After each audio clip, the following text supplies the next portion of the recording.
Art cafe. കലയുടെ സംസ്കാര സമന്വയ മുദ്രകൾ. ആർട്ട് കഫേയിൽ ഇന്ന് ഓർമ്മകളും നിരീക്ഷണങ്ങളും പങ്കുവയ്ക്കുന്നു നടൻ വിജയരാഘവൻ. എനിക്കൊക്കെ എത്രയോ കാലം മുമ്പ് മലയാള നാടകത്തിൻ്റെ ചരിത്രമുണ്ട്. തമിഴ് നാടകങ്ങളുടെ സ്വാധീനത്തിൽ നിന്ന്, പിന്നെ പേർഷ്യൻ നാടകങ്ങളുടെ എന്നാണ് മലയാള നാടകങ്ങളുടെ ആവിർഭാവം എന്നാണ് ഞാൻ കേട്ടിരിക്കുന്നത്.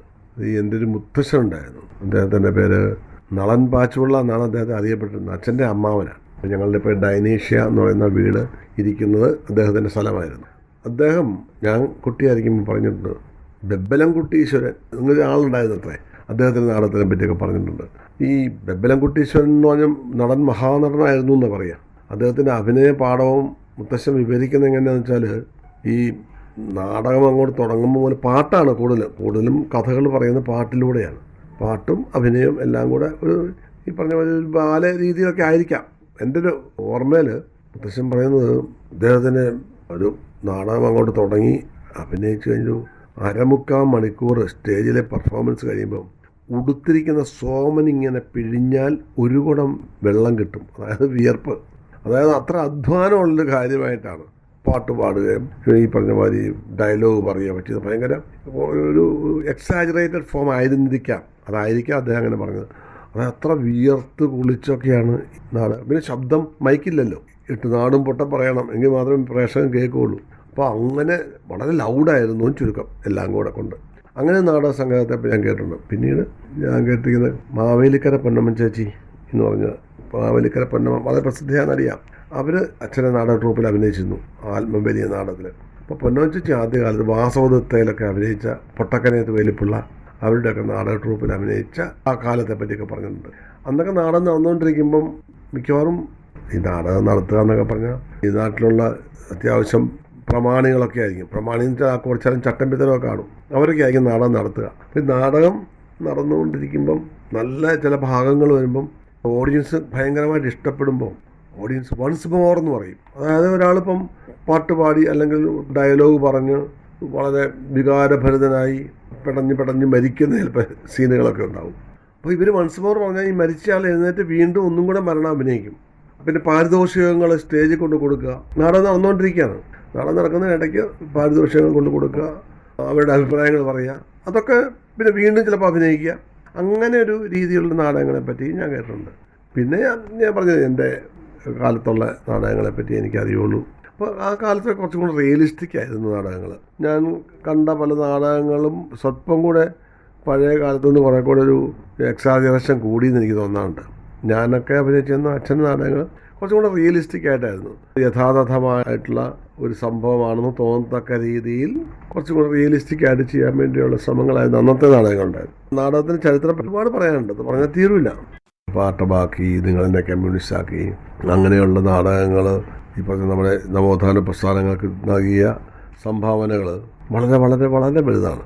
നിങ്ങളെന്നെ കമ്മ്യൂണിസ്റ്റാക്കി എന്ന് പറഞ്ഞ നാടകം ഞാൻ പണ്ട് എൻ്റെ കുട്ടിക്കാലത്ത് കണ്ടിട്ടുണ്ട്. ഞാൻ പ്രായമായ ശേഷവും കണ്ടിട്ടുണ്ട്. പക്ഷേ കുട്ടിക്കാലത്ത് കണ്ടപ്പം എനിക്കും ഈ ആൾക്കാർ വികാരഭരിതരായിട്ട് ഇൻക്ലാബ് സിന്ദാബാദ് വിളിച്ച് അല്ലെ അങ്ങനെ വരവേറ്റ ഒരു നാടകം ഞാൻ കണ്ടിട്ടുണ്ട്, നിങ്ങളുടെ കമ്മ്യൂണിസ്റ്റ് ആക്കിയത്. പക്ഷേ പിൽക്കാലത്ത് അതേ നാടകം ഞാൻ കണ്ടപ്പോൾ അത്രയും വലിയ ആവേശമൊന്നും കണ്ടിരുന്നുമില്ല. അത് കാലത്തിൻ്റെ മാറ്റമായിരിക്കാം. പക്ഷേ എങ്കിൽ പോലും പ്രേക്ഷകരിൽ ബൗദ്ധികമായിട്ടുള്ള മാറ്റങ്ങൾ സൃഷ്ടിക്കാൻ നാടകത്തിന് കഴിക്കുമായിരുന്നു. അത് ഞാൻ അനുഭവസ്ഥരാണ്. കല എന്ന് പറയുന്നത് തന്നെ, കലാകാരൻ എന്നൊക്കെ പറഞ്ഞാൽ എന്തോ ഒരു മോശക്കാരായിട്ട് കണ്ടിരുന്ന കാലം ഉണ്ടായിരുന്നു. പ്രത്യേകിച്ച് സ്ത്രീകൾ നാടകത്തിൽ അഭിനയിക്കുക അല്ലെങ്കിൽ ഡാൻസ് ചെയ്യുക എന്നൊക്കെ പറഞ്ഞാൽ വളരെ മോശമായ കാര്യങ്ങളാണ്. സമൂഹത്തിൽ ഒരു ചീത്ത വാക്കുണ്ട്, കൂത്തിച്ചി എന്നൊരു വാക്കുണ്ട്. കൂത്തിച്ചി എന്നുള്ള വാക്ക് തന്നെ കൂത്ത്, അതായത് ഡാൻസ്, കൂത്ത് ചെയ്യുന്ന അച്ചി, ഡാൻസ് ചെയ്യുന്ന സ്ത്രീ. അപ്പോൾ അതൊരു വളരെ മോശപ്പെട്ട കാര്യമായിട്ടാണ് കരുതിയിരുന്നത്. അല്ല, അതിപ്പോൾ ഈ അടുത്ത കാലം വരെ അങ്ങനെയൊക്കെ ഉണ്ടായിരുന്നു. അച്ഛൻ്റെ സമിതിയിൽ അച്ഛനും അച്ഛൻ്റെ സഹോദരി ഓമന, എൻ്റെ അമ്മ, പിന്നെ എൻ്റെ സഹോദരി, ഞാൻ ഒക്കെ കൂടെ ഒന്നിച്ച് അഭിനയിച്ചൊരു കാലം ഉണ്ടായിരുന്നു നാടകം. അപ്പോൾ അന്നൊക്കെ ഞങ്ങളുടെ ബന്ധുക്കളിൽ പലരും പറഞ്ഞിരുന്നു, പിന്നെ വേറെ ഒരു ജോലിയില്ല, എല്ലാത്തിനെയും കൂടെ കയ്യെ പിടിച്ച് ഇറങ്ങിയിരിക്കാം നാടകം കളിക്കാൻ. അതൊരു മോശം കാര്യമായിട്ടാണ് പറഞ്ഞിരുന്നത്. എന്തോ നമ്മുടെ സമൂഹത്തിൽ എപ്പോഴും അങ്ങനെയുള്ളൊരു ധാരണയുണ്ട്. ഇപ്പോഴാണ് പിന്നെ ഈ പറഞ്ഞ സിനിമയൊക്കെ വന്നു കഴിയുമ്പോൾ അപ്പോഴും ഫെയിം ഉള്ളതുകൊണ്ടാണ് ഇതൊരു കുഴപ്പമില്ലാത്ത ഒരു കാര്യമായിട്ട് തോന്നുന്നത്. ഒരാൾ അടുത്ത് അഭിനയിക്കുക, കെട്ടിപ്പിടിക്കുക എന്നൊക്കെ പറഞ്ഞു കഴിഞ്ഞാൽ അത് വലിയ കുഴപ്പമായിട്ടാണ് ഇപ്പോഴും നമ്മുടെ സമൂഹം കാണുന്നത്. അല്ലെന്നൊക്കെ പറയുന്നുണ്ടെങ്കിൽ പോലും അത് കുറേ മാറ്റങ്ങൾ വന്നിട്ടുണ്ട്, ഇല്ലെന്നല്ല പറയുന്നത്. പക്ഷേ അങ്ങനത്തെ ഒരു മാനസികാവസ്ഥയാണ് നമ്മളെ പൊതുവെ. നമുക്ക് ഈ ഹിപ്പോക്രാറ്റ്സാണ് നമ്മൾ, ആത്മവഞ്ചനയാണ് നമ്മുടെ മുഖമുദ്ര, പ്രത്യേകിച്ച് മലയാളികളുടെ, ഇന്ത്യക്കാരൻ്റെ അത് പ്രത്യേകിച്ച് മലയാളികളുടെ. ഇതൊക്കെ കാണുന്നത് ഇഷ്ടമാണ് താനും, എന്നാലും അത് അങ്ങോട്ട് അംഗീകരിക്കാൻ ബുദ്ധിമുട്ടും ഒക്കെയുള്ള ഒരു വല്ലാത്ത മാനസിക പ്രശ്നമാണത്. പണ്ട് അച്ഛൻ അവതരിപ്പിച്ചിരുന്ന ഈശ്വരൻ അറസ്റ്റിൽ, സുപ്രീം കോർട്ട്, ഇങ്ങനെ ചില നാടകങ്ങളൊക്കെ ഉണ്ട്. ഇതൊക്കെ ഇന്നിപ്പോൾ അവതരിപ്പിക്കാൻ പറ്റുമെന്ന് എനിക്ക് സംശയമുണ്ട്. എന്നുവെച്ചാൽ ഞാൻ അതാണ് പറഞ്ഞത്, വളരെ സംഗീതമായിട്ടുള്ള അവസ്ഥയിലേക്ക് എത്തിയിരിക്കുകയാണ്. ചരിത്ര നാടകങ്ങളുണ്ടായിരുന്നു അന്നൊക്കെ, രംഗത്ത് അവതരിപ്പിക്കാൻ വളരെ ബുദ്ധിമുട്ടുള്ള കാര്യമാണ്. പിന്നെ കുറച്ച് റിയലിസ്റ്റിക് ആയുള്ള നാടകങ്ങൾ വന്നു. പിന്നെ ഈ പറഞ്ഞില്ലേ, നമ്മുടെ കേരളത്തിൻ്റെ ഭൂമിശാസ്ത്രം അനുസരിച്ച് ഒരു സ്ഥലത്ത് നിന്ന് മറ്റൊരു സ്ഥലത്ത് പോയി നാടകം കളിക്കുക, ഇതിനൊക്കെ പറഞ്ഞ വണ്ടികളുടെ യാത്ര, അങ്ങനത്തെ ഫിസിക്കലായിട്ടുള്ള ബുദ്ധിമുട്ടുകൾ.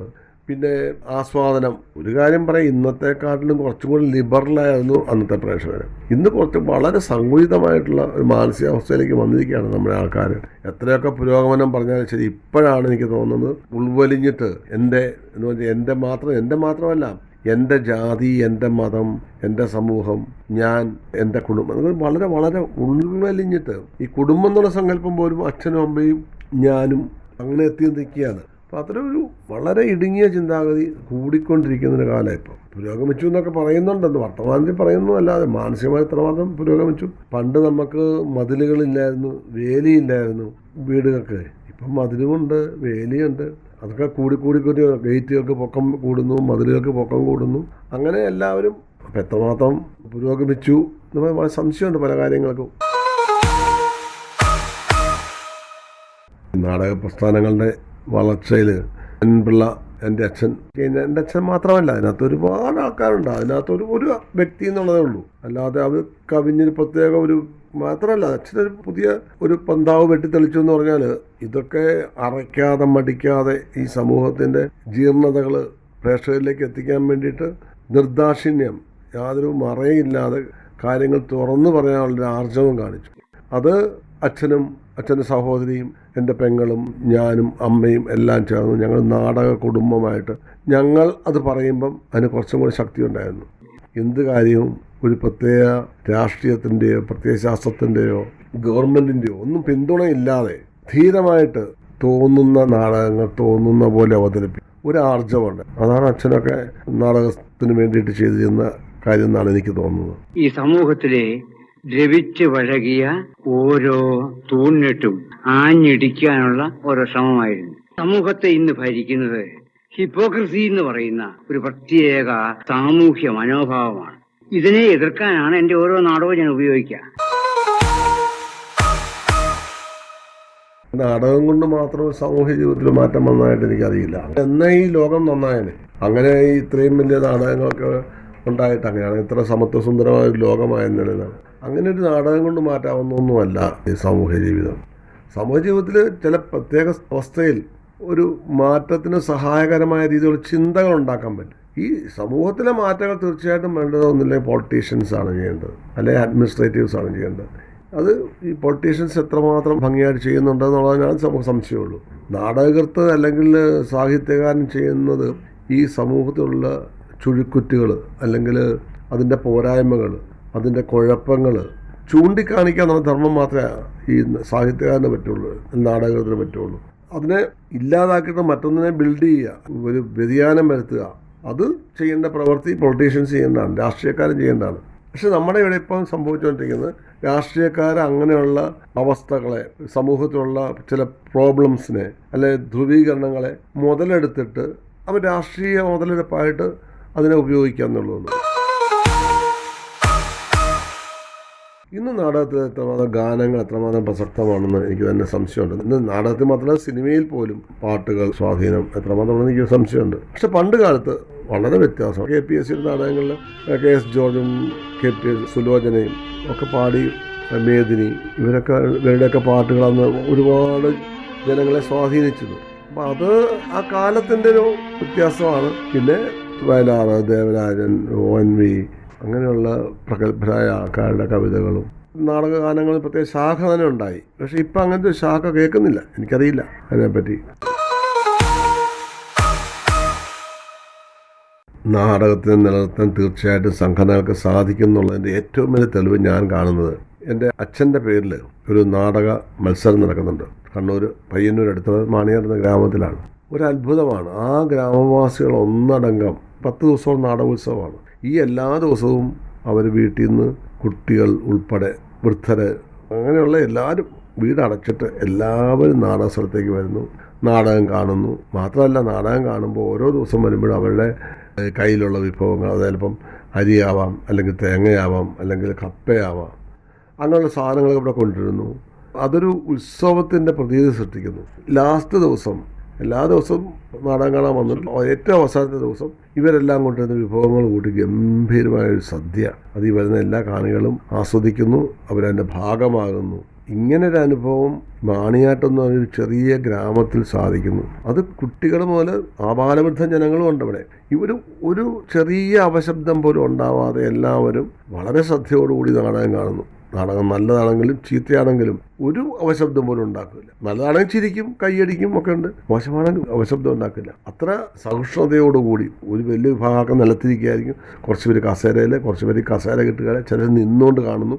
ഒരു 3000-4000 പേര് എല്ലാ ദിവസവും നാടകം കാണാൻ വരുന്നു, ആസ്വദിക്കുന്നു. മാത്രമല്ല, നാടകം കഴിഞ്ഞിട്ട് നാടകത്തിൽ അഭിനയിക്കുന്ന ആൾക്കാരെ കൂട്ടിയിട്ട് നാടക ചർച്ച, ഇതൊക്കെ വളരെ ഭംഗിയായിട്ട് മാണിയാട്ടെന്നൊരു ഗ്രാമത്തിൽ നടക്കുന്നു. എനിക്ക് വിശ്വസിക്കാൻ പറ്റിയിരുന്നില്ല, പക്ഷേ ഞാനിപ്പം അതിൻ്റെ ഭാഗമായിട്ട് വരുമ്പോൾ ഞാൻ കണ്ടതാണ്. അങ്ങനെ ഒരു ഗ്രാമത്തിൽ നടക്കുമെങ്കിൽ എന്തുകൊണ്ട് ബാക്കിയുള്ള ഗ്രാമങ്ങളിൽ നടന്നുകൂടാ? ബാക്കിയുള്ള ഗ്രാമങ്ങളിൽ നടന്നാൽ കേരളത്തിൽ ഒട്ടാകെ എന്തുകൊണ്ട് നടന്നുകൂടാ? ഇതൊക്കെയാണ് നവോത്ഥാനം എന്നൊക്കെ പറയുന്നത്. ഒരു പുതിയ ചിന്ത ഉണ്ടാകുക, എല്ലാവരും കൂടി നിന്ന് കലയെ ആസ്വദിക്കുക. കലയ്ക്ക് മാത്രമേ എല്ലാവരും ഒന്നിച്ച് നിർത്താൻ പറ്റുള്ളൂ. വേറെ ഒന്നിനും അത്രയും ശക്തിയില്ല. ഒരു പാട്ടാണെങ്കിൽ എല്ലാവരും ഒന്നിച്ച് പാട്ട് കേട്ടുകൊണ്ടിരിക്കുക, നാടകമാണെങ്കിൽ ഒന്നിച്ച് കണ്ടുകൊണ്ടിരിക്കുക. അങ്ങനെ ഉള്ള ഒരു അവസ്ഥ കേരളത്തിൽ ഉണ്ടായാൽ എന്തൊരു മാറ്റമായിരിക്കും നമ്മുടെ രാജ്യത്ത് സംഭവിക്കുക, എന്തൊരു പുരോഗതിയായിരിക്കും, എന്തൊരു സുഖമായിരിക്കും, എന്തൊരു സൗഹൃദമായിരിക്കും. ഏതൊരു കലാരൂപമാണെങ്കിലും ശരി, അതിൽ പ്രധാനപ്പെട്ട 4 കാര്യങ്ങൾ വേണം. ഒന്നാമതായിട്ട്, ഏതൊരു കലാരൂപവും, ചിത്രകലയാവാം, സ്കൾപ്ചറാവാം, അല്ലെങ്കിൽ നാടകമാകാം, എന്താണെങ്കിലും അനുവാചകന് മനസ്സിലാവണം. ഒന്നാമത്തെ മനസ്സിലായാൽ മാത്രം അത് വിശ്വസിക്കണം, വിശ്വസിക്കാൻ പറ്റണം. വിശ്വസിച്ചാൽ മാത്രം പോരാ, ബോധ്യപ്പെടണം. അത് ഇന്നതാണെന്ന് കാര്യകാരനെ ബോധ്യപ്പെടുന്നതായിരിക്കണം. പിന്നെ അവൻ്റെ ബോധമണ്ഡലത്തെ 1 സെൻറ്റിമീറ്ററെങ്കിലും ഉയർത്തുന്നതായിരിക്കണം. ഇതായിരിക്കണം ഒരു കലാരൂപത്തിൻ്റെ അടിസ്ഥാനം എന്നാണ് അച്ഛൻ വിശ്വസിച്ചിരുന്നത്. ഞാനും അങ്ങനെ വിശ്വസിച്ചു. നടൻ വിജയരാഘവൻ പങ്കുവച്ച ഓർമ്മകളും നിരീക്ഷണങ്ങളുമാണ് ഇന്ന് ആർട്ട് കഫേയിൽ കേട്ടത്.